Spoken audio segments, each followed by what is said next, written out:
Shalom, puji nama Tuhan.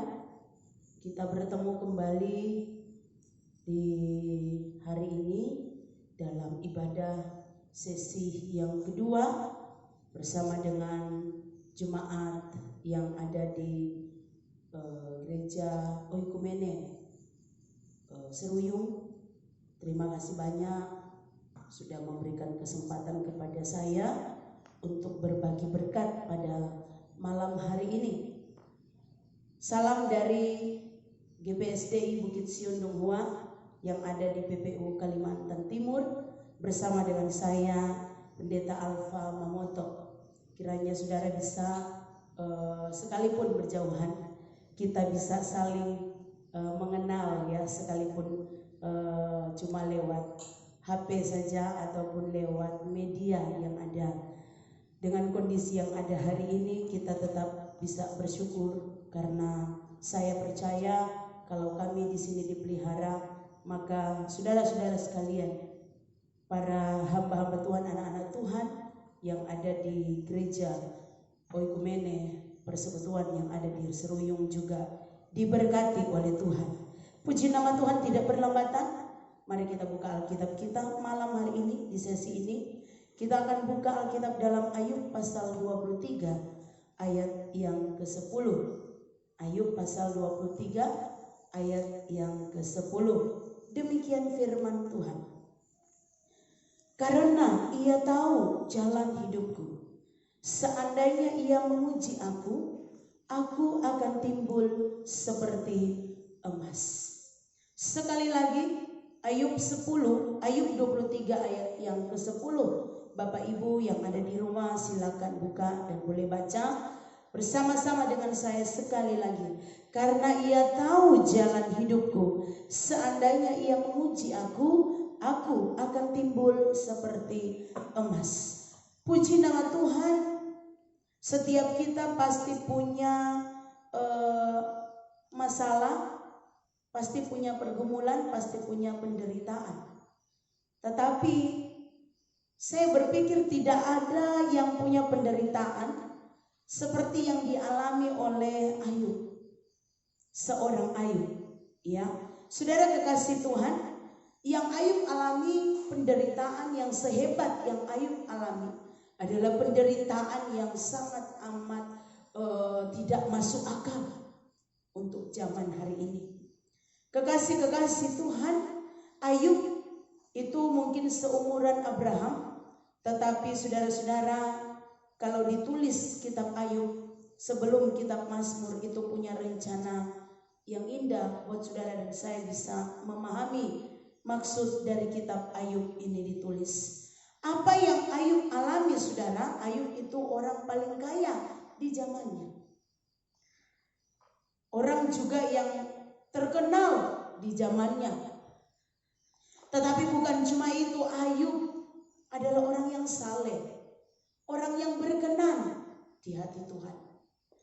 Saudara kekasih Tuhan, kalau kita baca di ayat pasal 1, Ayub pasal 1, saudara, firman Tuhan katakan demikian. Ada seorang laki-laki di tanah Uz bernama Ayub. Orang itu saleh dan jujur. Ia takut akan Allah dan menjauhi kejahatan. Ayub takut akan Allah, menjauhi kejahatan. Ayub saleh dan jujur. Dia bukan cuma dari karakternya yang luar biasa, tetapi juga Ayub ini punya 7.000 kambing domba. Dia punya 500 keledai. Kalau kita baca pasal 1, dia punya 3.000 unta, 1.000 lembu, 10 orang anak. Apa yang kurang dari Ayub? Tidak ada. Ya. Kita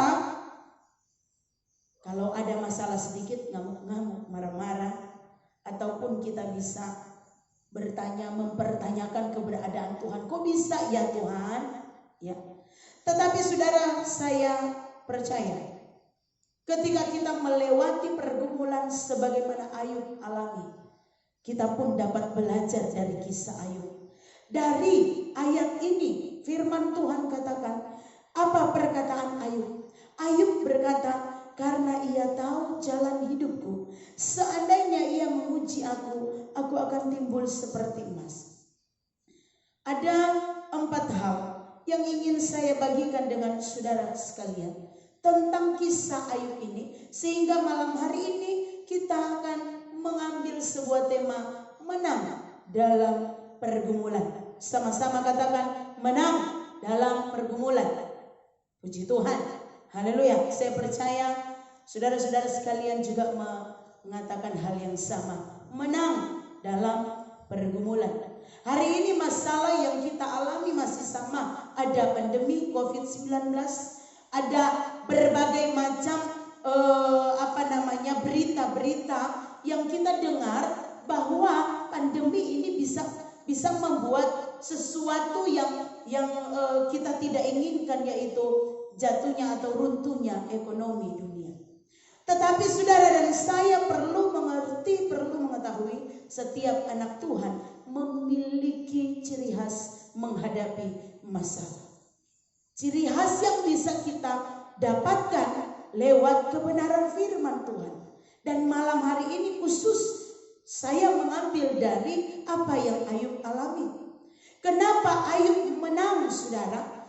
Karena firman Tuhan katakan hasil akhir kisah Ayub dalam Ayub pasal 42 ayat yang ke-10 di sana dikatakan, lalu Tuhan memulihkan keadaan Ayub setelah ia meminta doa untuk sahabat-sahabatnya, dan Tuhan memberikan kepada Ayub 2 kali lipat dari segala kepunyaannya dahulu. Ada pemulihan.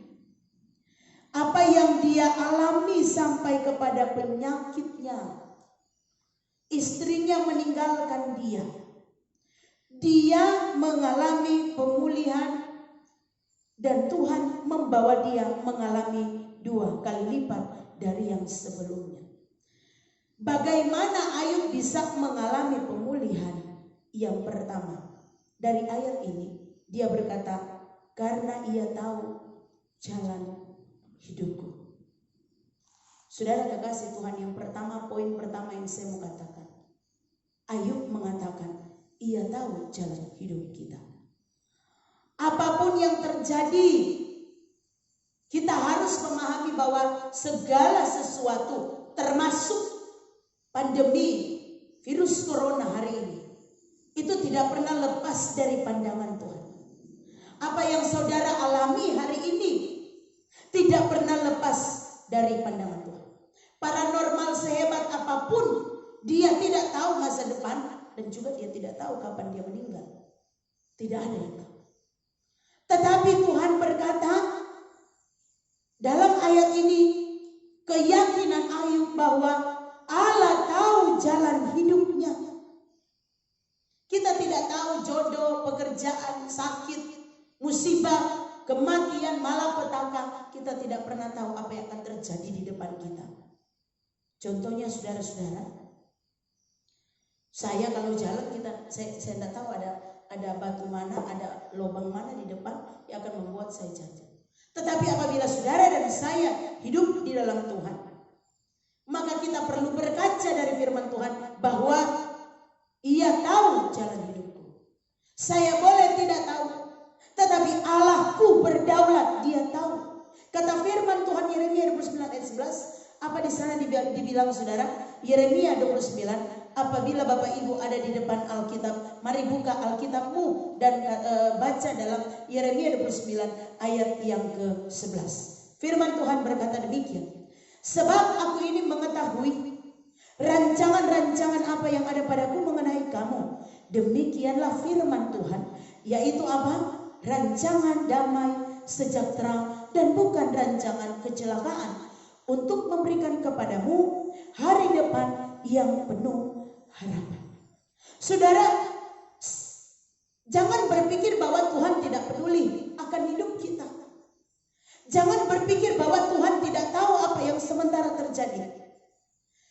Saudara-saudara, ayat yang ke-13 di sana dikatakan, apabila kamu mencari aku, kamu akan menemukan aku.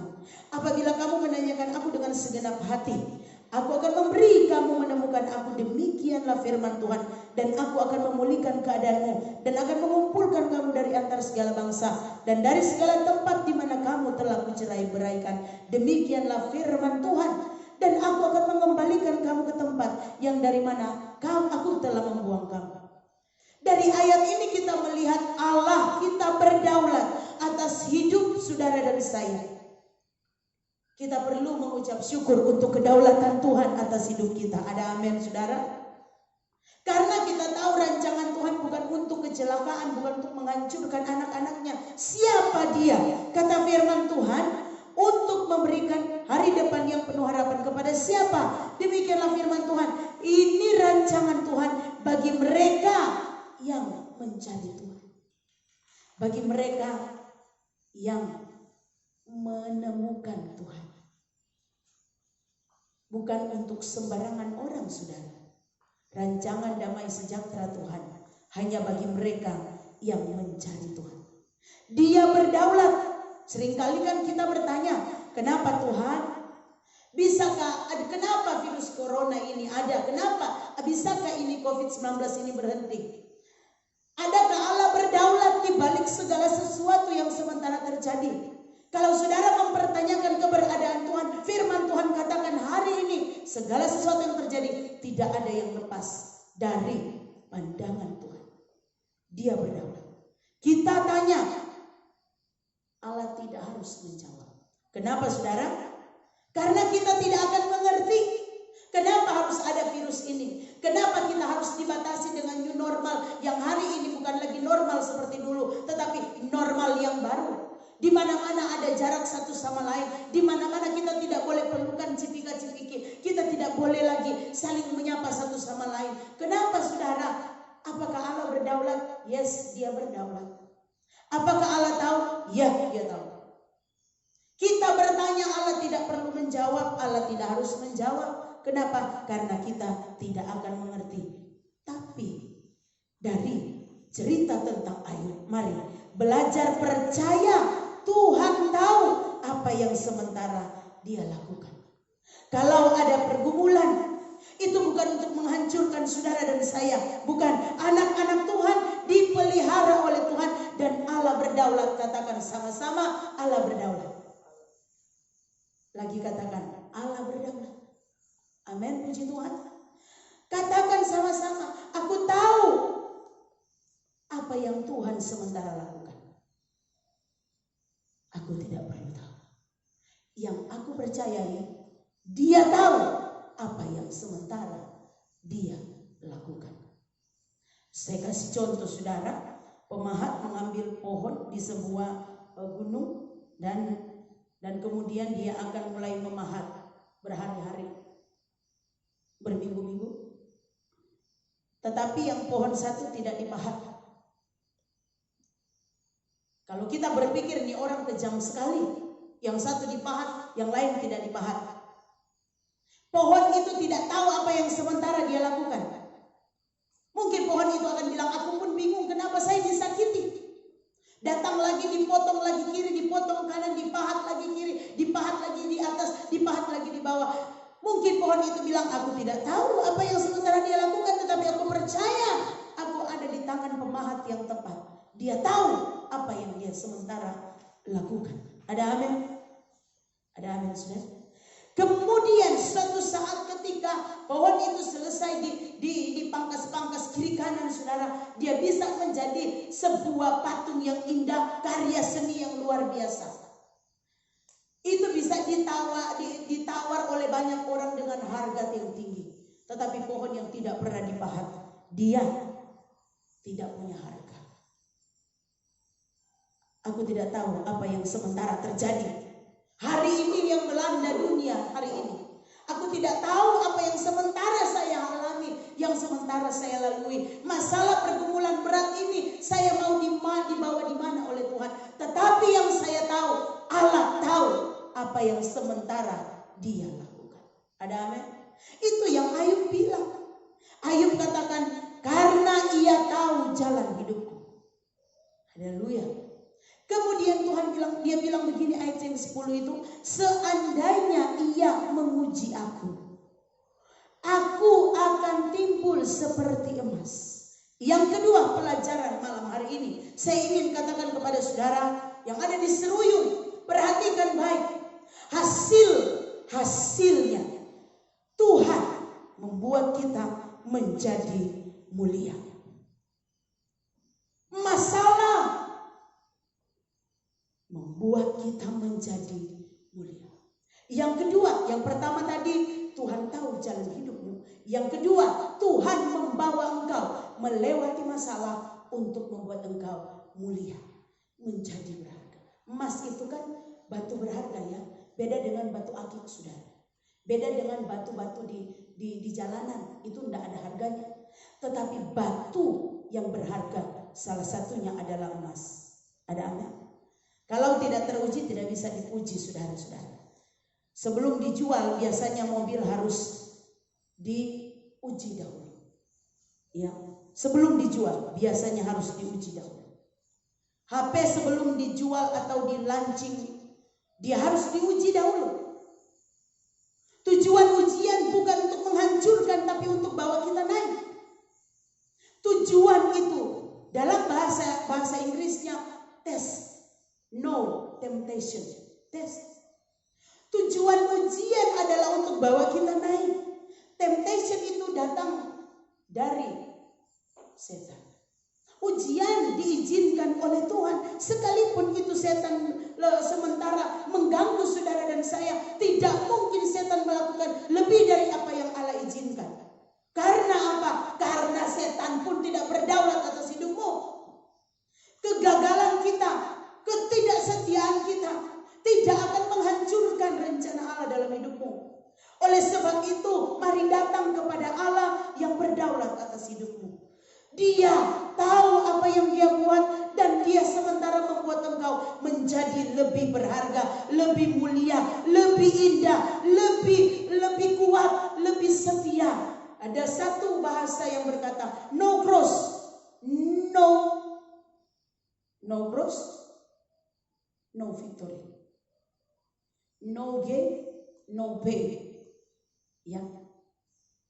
Biasanya harus bersakit-sakit dahulu untuk kita bisa menikmati ya kesenangan, ketenangan. Kalau hari ini saudara mengalami masalah, percayalah Tuhan lagi membuat engkau menjadi lebih mulia, lebih naik tinggi. Kalau anak kelas mau naik kelas harus ada ujian. Amin. Dan firman Tuhan katakan ayat 14 dalam pasal 23 tadi dibilang begini saudara. Karena Ayub 23 ayat 14, kalau saudara ada HP boleh buka di HP suci saudara. Tetapi saya percaya saudara harus juga buka Alkitab saudara. Buat saya lebih bagus saudara pegang Alkitab ya. Ayat yang ke-14 di sana dibilang, karena ia akan menyelesaikan apa yang ditetapkan atasku dan banyak lagi hal yang serupa itu dimaksudkannya. Tuhan, ayat yang ketiga saya mau katakan ayat 14 itu mengatakan Tuhan proses kita sampai selesai. Kalau belum selesai berarti prosesnya masih berlanjut seperti sebuah cerita dongeng. Belum happy artinya belum ending. Kalau saudara sudah happy artinya itu sudah ending. Tapi kalau masih dalam pergumulan artinya Tuhan masih sementara proses. Proses Tuhan itu, dalam proses itu, dalam masalah itu, mari berespon dengan benar. Jadilah tenang, jadilah kuat, jangan banyak-banyak cincong, ya, jangan banyak-banyak bacot. Diam di hadirat Tuhan. Jangan tanya-tanya lagi, jangan pertanyakan kedaulatan Tuhan, belajar mempercayai Tuhan. Begitu hidup saudara dan saya. Ketika Tuhan membentuk kita, dia akan bentuk kita menjadi lebih bernilai. No pain, no gain, no cross, no crown. Di balik segala kesulitan ada kemuliaan yang Allah siapkan. Saya percaya Allah sanggup mengadakan mujizat. Roma 8 berkata Allah turut bekerja dalam segala sesuatu untuk mendatangkan kebaikan bagi mereka yang mengasihi Dia. Kalau engkau mengasihi Tuhan, Tuhan pasti akan membawa engkau untuk memperlihatkan kepadamu sesuatu yang luar biasa. Ya. Yang keempat, yang terakhir, firman Tuhan katakan ayat itu, aku akan timbul seperti emas. Dan ayat itu dibilang, ayat yang ke-11. Ayub 23. Kakiku tetap mengikuti jejaknya, aku menuruti jalannya dan tidak menyimpang. Yang terakhir saudara, merespon masalah yang datang. Mari belajar ikhlas, rela, jangan berontak, jangan bersungut. Mari ikhlas saja. Saudara dimaki, saudara difitnah, saudara diolok, saudara mengalami pergumulan, mari ikhlas terima proses itu. Jangan berontak sama Tuhan. Saya percaya hidup saudara dan saya tidak tergantung dari perbuatan orang. Hidup saudara dan saya tergantung dari apa kata Tuhan. Kiranya firman ini menjadi pedoman kekuatan bagi saudara yang ada di Seruyung dan juga bagi kami yang ada di Kalimantan Timur. Tuhan Yesus memberkati firman-Nya. Shalom. Mari berdoa. Bapa, bersyukur untuk kebenaran firman-Mu.